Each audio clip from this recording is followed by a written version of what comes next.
Hey guys, and welcome to another episode of Tips on Tricks. I'm Jade Halatsis. I'm Persis Agomanis, and tonight we have something really exciting to show you. Actually, we don't. We're just going to see your submissions.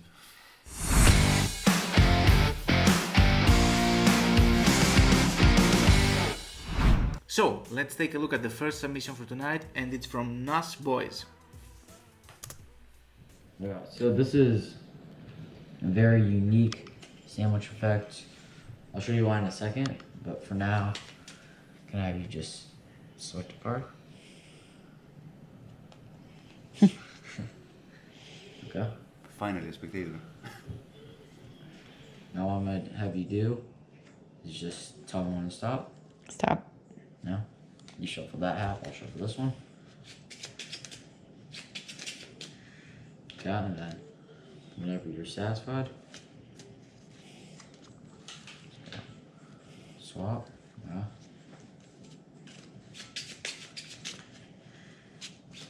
Now whenever you're ready, just put your packer right there. Alright, so one of the reasons why this card trick is so unique is because you're going to be the one finding the card, so you can just take the deck. What I want you to do is just start dealing out cards. And whenever you feel like it, you can just stop. Right there? Mm-hmm. You sure? Yeah. Okay, so you could have stopped anywhere, but you stopped right here. Okay. Right on the 3 of clubs.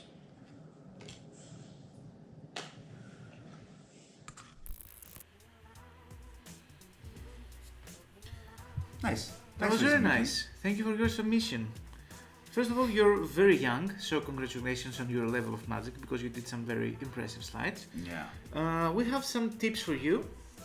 So, first of all, and it's not actually, well, it's not a performance tip, more like, It is a performance tip. I mean, it is always smart to avoid naming the effects of what you're doing with the actual magical effects. I mean, Yeah. obviously, this is some sort of sandwich routine, right? which is not, by the way. It's not. Yeah, It's not but- a sandwich effect, Yeah, but but yeah, I mean, but even if it was, if you say to them, this is a sandwich effect or whatever, you give them pretty much great information for them to go on Google and say Yeah. sandwich effect cards, Yeah. and they're just gonna find a bunch of solutions. And if it's not the effect you did, they're still gonna feel like okay, I now know how. there is a solution. Yeah. So avoid naming terms Yeah. like ambitious card, sandwich effects, all that jazz. Leave it out of Yeah. your performance. So at the beginning of your performance,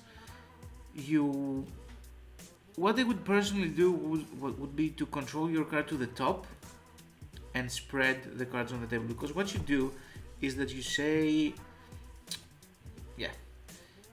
can I say the word?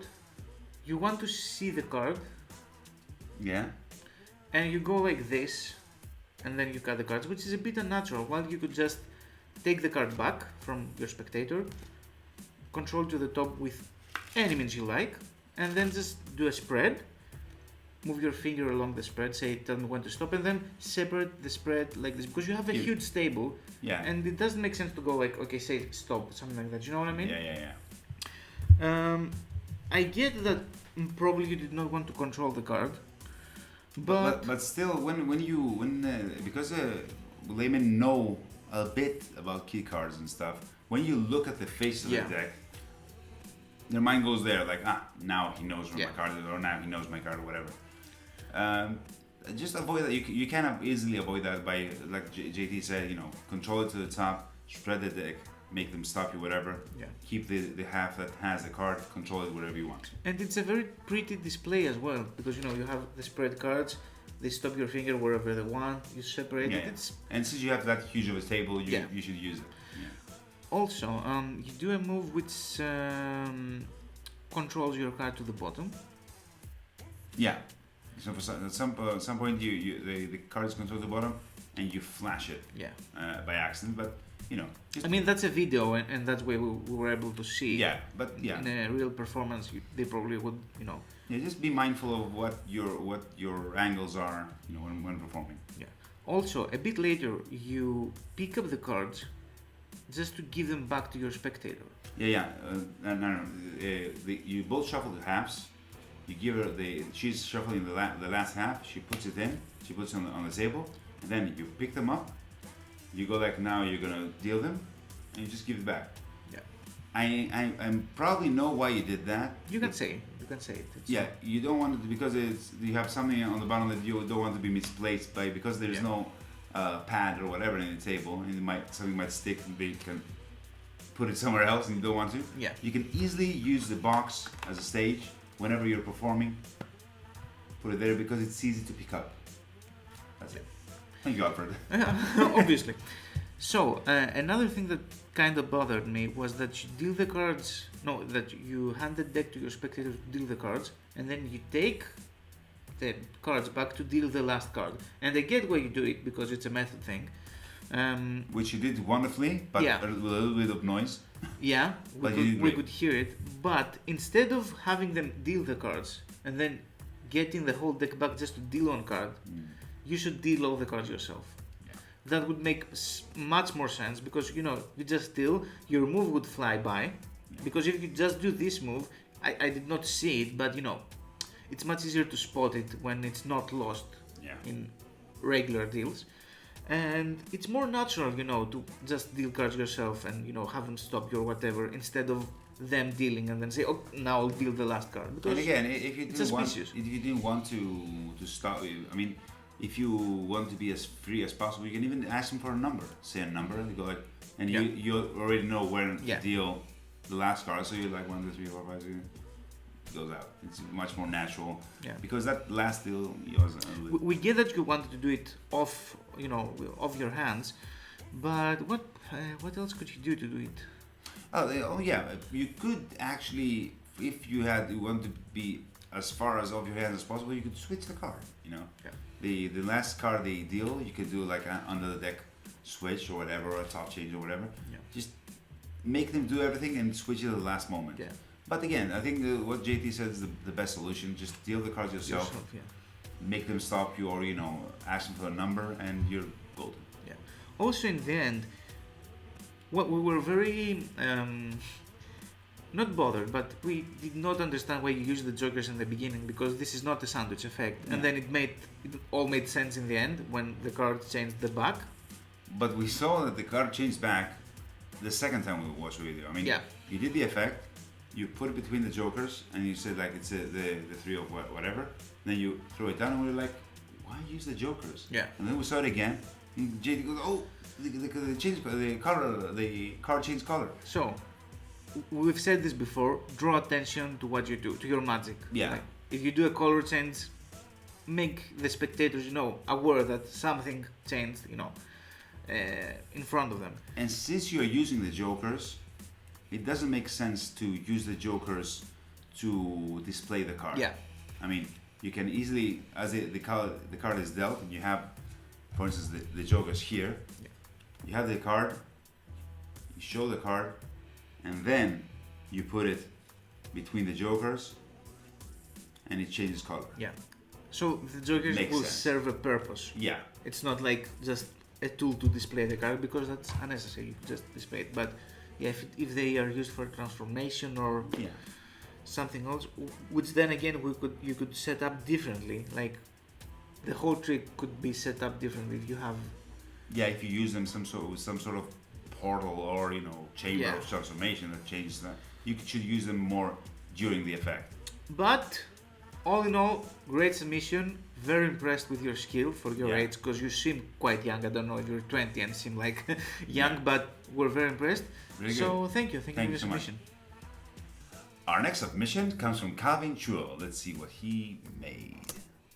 Hi guys, this is Chul here, and I'm gonna perform you guys a little trick. So right now I'm gonna use 7 cards and 4 jacks. As you can see, 4 jacks. Okay, I'm gonna use the Jack of Clubs as the leader of all the jacks. So right now I'm gonna just put it at the bottom of all the jacks, as you can see. So right now we'll just have 1, 2, 3, and 4 jacks, as you can see. So I'll just put all the jack in 4 piles, just like this.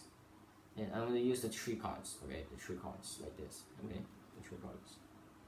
So right now I'm gonna square these cards out. So right now I'm gonna just choose this, the 10 of diamonds, as my magic wand. So I'm gonna just 1, 2, 3, 4. Okay. So right now, as you can see, all the jack just transport to my hand. We have 1, 2, 3, 4 jacks into my hand, like this. Okay.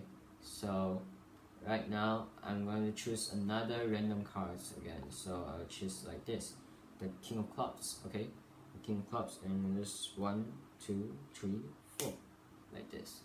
Okay. So this time I'm not going to just change the jacks to anywhere else.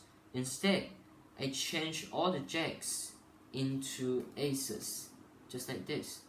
1, 2, 3, 4 aces. Thanks for watching. Thank you for your submission, Calvin. Let's start with some tips we have. So, first of all, in the beginning of the effect, you say that you will use 7 cards, and then you proceed to use 4 cards, the jacks. Yeah, so yeah. I'm thinking that you either were confused of the method and you said that you use 7 cards, which you should not, because you're saying what you're actually doing, and never do that. Otherwise, I think you may have meant the 3 cards you will use later, maybe. But it's still confusing. You know what I mean? Like, just we're gonna use the 4 jacks. Yeah. And move on with the. Try to keep your description as simple and as easily understandable as possible. Yeah. So, we need to introduce you to our friend. Yeah. Stuart Gordon. Stuart Gordon is a wonderful guy. Yeah. He's gonna help you a lot through your path in magic. Yeah. And we're talking about when you're here with your jacks. Yeah. You misplace 1. I understand why you did Yes. this, but then you proceed to. Need the table? No, yeah, count them, show them count them on the table. Yeah. And then you go like this. Which is a natural. It is a natural. Yeah. Now, if you're gonna do it like this, you either gonna do a Stuart Gordon, like 1, 2, 3, and turn the last one like this. Ta-da! Or, which is much more natural, just do it in the hands. 1, peel them off. 2, 3, 4. Yeah, that's much better. Also, every time you count cards, I think you count them twice, right? Almost, yeah. You count a lot. Yeah, don't count a lot. It's also confusing because we had to watch your video a couple of times to make sure what the effect was supposed to be, so we can help you, because there are some parts that are confusing. First of all, you say 7 cards, that's 1. Then you count the cards too many times, that's 2. Then you use some extra cards as ones. And the thing is this, if you used a card with the back. Yeah. Don't say the value of the card. Yeah, if you say the value, it becomes really much confusing. Because it's extra information that we need to process, and a lot of times, the audience, when you have 4 cards face down and you go like, I'm going to take the 10 and go like, pop, pop, pop, pop. They jump to conclusions. They go like, oh, he's going to change it into 10s. And that would be great. Yeah, it would be great. That's a nice presentation. When the 10 goes away and then they're changed to jacks, they're like, what about the 10? And then you go, we're going to use a king. Wait. Yeah. It's like, it's a really So yeah, keep that in mind, that since you're changing them into aces, you could have an extra ace or 3 cards and the 4th ace on the deck. Yeah. And then you tap the cards and they change it to aces. It makes more sense instead of, grabbing a 10 or a king and changing jacks to aces. Absolutely. You know what I mean? So yeah, try to keep your performance as easy to understand as possible. Also, we thought that you did the cards. Like you have a table and you had the perfect opportunity to ditch them in a certain way. And you didn't. You did something else, and then took the deck and then used the card and then put it on the bottom so you could change, which was really smart. Yeah. I appreciate that. But since you're using the table when in it's Rome, a video, just you would. That would be much easier. Yeah. Also, you flash an ace at some point before you change into the aces. You say you're going to use 3 cards, and you flash an ace right here. It's really little. Yeah. So just keep it in mind. Just now we're nitpicking. Yeah. If you take the 3 cards, just push the first one towards the spread. Yeah. And just flash the two like this. So that's all. Our final advice would be when you do effects like packet tricks and stuff like that, where you have to display single cards, if you know what I mean. Use a deck that's newer, because this one is quite heavily used, and you can see that when you use more than one card. Yeah, the thickness is. It shows. Yeah. So yeah, that's all we had to say. Thank you for your submission. No, that's a really good routine, and keep in mind there is one routine in Max Maven's Focus book, which is really similar to that, and you might get great inspiration from that. So check it out. And if you do, maybe resubmit. We're here, so if you want to submit again, we're waiting. So our next submission is from someone who has submitted before, and his name is Matt Wilder. Let's see what he did today. Hi guys, in this trick I want you to make sure that all my cars stay current. Now I need someone to say stop in any place he wants. Let's say stop here in this car. Remember the car. Now I'm gonna give cars few shuffles. And you guys know that this is a really few shuffles, right?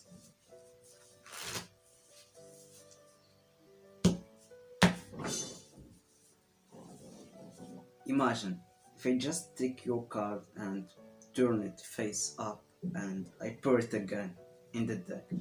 This is impossible, right? Just imagine. If I just snap my finger, you're gonna find that all cards face down except one card, the selected card. Before I start recording this trick, I put here one deck of cards. It is my prediction. If we take a look, we're gonna find that this is one card face up. In the all face down cards, it's the same card. But the more powerful thing is this is the only red card in the all blue deck, and this is the only blue card in the all red deck. That's all guys, I hope you like it.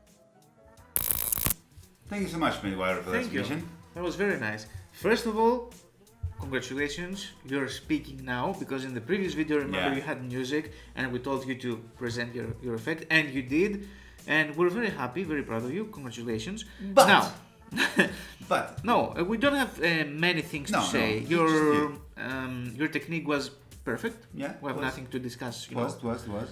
About technique. First of all, yeah, there's I don't think we have addressed that issue with magic nowadays. A lot of magicians, you can call it, they're running without being chased. Yeah. Now, if you begin any effect by, you can see all my cards are different. Yeah. You immediately create Suspicion. Suspicion and a thought in their minds that, so this couldn't be the case. So there's magicians that so use. it could be. It could be a deck. Yeah. It could be a deck with all cards. And then you go you say, because we're, and we know we are magicians. You say, you shuffle and you tell us, and this shuffles are fair. Yeah. Don't do that. I mean, we're not performing for magicians. You're performing for laymen. Go and again, you are subtitling. Yeah. I'm gonna shuffle the cards. I'm gonna cut the cards. Which we live with pass. Yeah. Because my biggest issue was that you do this wonderful thing where you say, let's imagine that you take your card and place it upside down. Yeah, it was that's so beautiful. And then you snap. And I'm like, why? Why do you need to snap? You had such a wonderful presentation for it. You could just do it. Say imagine this and then spread the cards and it happens. Exactly, because you did the beautiful motion. Yeah. You're doing it. There's no need to pinpoint the point that the move happened. But yeah, the move, not the move, the magic. Also at the end, well, this effect would really benefit from a presentation is what I'm gonna end with. Yeah, I was gonna say, because we had a little banter with Johnny. Yeah. Because I would say, there's too many kicker endings. You're doing that. Ta-da! You're like, wow, but wait, there's more. In another deck, I have the same card. And you're like, nice, and go to pause and go, wait. Yeah. Is it? And he was bothered by that. I was, but yeah, if it had, like what I told you, if it had like the voodoo plot, And it was like whatever happened to this deck happened to this deck. Yeah, it would make sense. Yeah. You know? Yeah, so it's one extra effect. I think that was your problem because it was there's another deck, there's another the spread. absence of presentation, that was my problem. I mean, again, like JT said, if you tie this all up with a justified presentation, it will all be yeah, because right now it was also we have another deck that was supposed to be a prediction, but it didn't make much sense, you know, to have a prediction in this kind of effect because you use your imagination to. Yeah, you have the. It's a good thing when you're using some specific kind of magic. I mean, you know, you're using the imagination to turn over a card. Then you're going to mentalism, you know. But I predicted that, you know. But wait, and then you have this: is it transposition or from the beginning with different decks? It becomes. It's impressive. It is, but I think it would be more impressive if it was presented as one cohesive effect. Absolutely. Like if you did the voodoo plot from the beginning, or if you played with imagination with everything, or if it was a prediction effect. Because we like prediction effects, but if they're presented as such. Yeah. But I think the most important tip for that video is never let us catch you saying all cards are different or this is a normal ring, a normal deck, those are normal coins. Never state the obvious. So yeah, keep that in mind. Thank you for your submission. And keep them coming. Our next submission is from Mystic Sly Baba.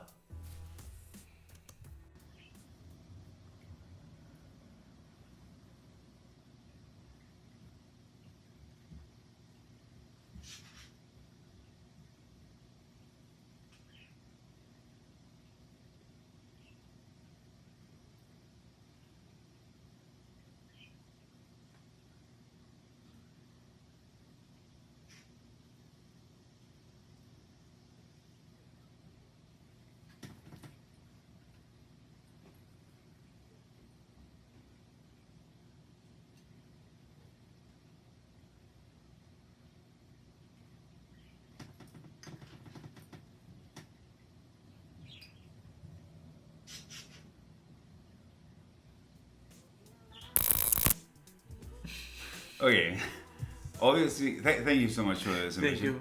Obviously, you're saying that this is the introduction of the routine. It's not the whole routine. Please send us the whole routine. Yeah. So you can judge. We'd love to see it. You know, but already in that few seconds that you sent, there are a couple of things you can make better. Change, yeah.